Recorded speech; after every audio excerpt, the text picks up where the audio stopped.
You said it again this morning. Someone bumped into you, and you were the one who apologized. You say it when you ask a question, when you need something, when somebody else is late. Here's the strange part. The people who apologize the most are almost never the ones who did the most wrong. They're usually the ones who did the least. That word has quietly stopped being an apology and started doing a completely different job. Today, 7 quiet signs you're sorry isn't about mistakes anymore. And by number 7, you'll know what you're actually asking every time you say it. It isn't forgiveness. Number 1, you apologize for taking up space. Sorry, can I squeeze past? Sorry, is this seat taken? Sorry to bother you. None of those are mistakes. That's just you existing near other people.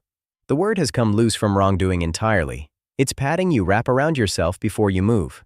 Most people never even hear it, because you say it too fast to land. But there's a second place it shows up, and that one doesn't belong to you at all. Number 2, you apologize for things other people did. A friend shows up 40 minutes late, and you say sorry for making you wait. Someone snaps at you, and you apologize for the mood of the conversation.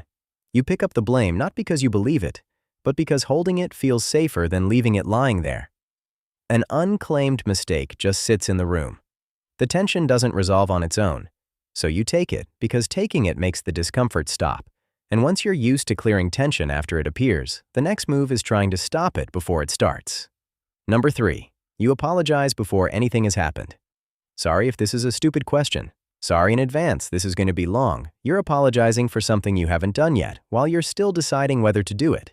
Psychologists see this as preemptive appeasement. You're not asking for forgiveness. You're lowering the bar so a possible disappointment can't hit as hard. It's an insurance policy, and the premium is paid in self-worth. And that same instinct eventually turns on the one thing you can't plan ahead for, which is how you feel. Number 4, you apologize for your own feelings. Sorry for dumping this on you. Sorry, I'm being dramatic. Sorry, ignore me. You'll say it in the middle of telling someone about something that genuinely hurt. The feeling arrives, and your first move is to apologize for its arrival. What that teaches everyone around you is that your emotions are an imposition. Say it long enough and it teaches you the same thing, which is why the apology on its own never feels like it's enough. Number 5, you can't apologize without explaining. Sorry I'm late, there was traffic, and then the thing with my phone. And honestly, I should have left earlier. One sentence would have covered it. You gave 6. The explanation isn't information. It's evidence. You're building a case that you're not careless, not selfish, not the kind of person who does this. Because underneath the apology sits a fear that one mistake will be read as a report on your character. And that fear becomes impossible to miss the moment the apology comes the other way. Number 6, you can't accept an apology when it's pointed at you. Someone says they're sorry, and you're already saying it's fine. Honestly, don't worry about it. You said it before you checked whether it actually is fine. Accepting an apology means holding still while another person acknowledges they hurt you. That's uncomfortable in a very specific way because it requires you to matter. So you wave it off, and the discomfort stops. And that reflex is the clearest clue to what your own apologies have been doing all along. Number 7, and this one reframes every sign before it. When you apologize that often, you're not apologizing. You're checking. Underneath the word sits a question that has nothing to do with the mistake. Are we still okay? Am I still safe here? Do you still want me around? Sorry is a scan, and it runs constantly. That's why it fires when nothing is wrong, and why one "it's fine" never satisfies it for long. An answer settles a question. A scan just runs again. Real apologies point at a thing you did and ask for repair. A scan points at you and asks for permission. You're not apologizing for what you did.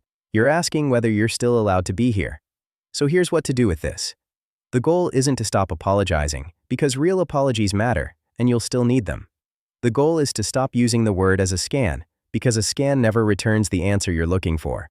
There's one swap that does more than any amount of watching yourself. Trade sorry for thank you. Sorry I'm late becomes thank you for waiting. Sorry for going on about this becomes thank you for listening. Same acknowledgement, none of the self-erasure. And the other person gets to feel appreciated instead of having to reassure you. Try it once today and notice how differently the conversation lands. If you recognized yourself in this, send it to the person who apologizes to you the most. And subscribe to Psychology Untangled, because next time we untangle why some people spend hours living inside conversations that never actually happened.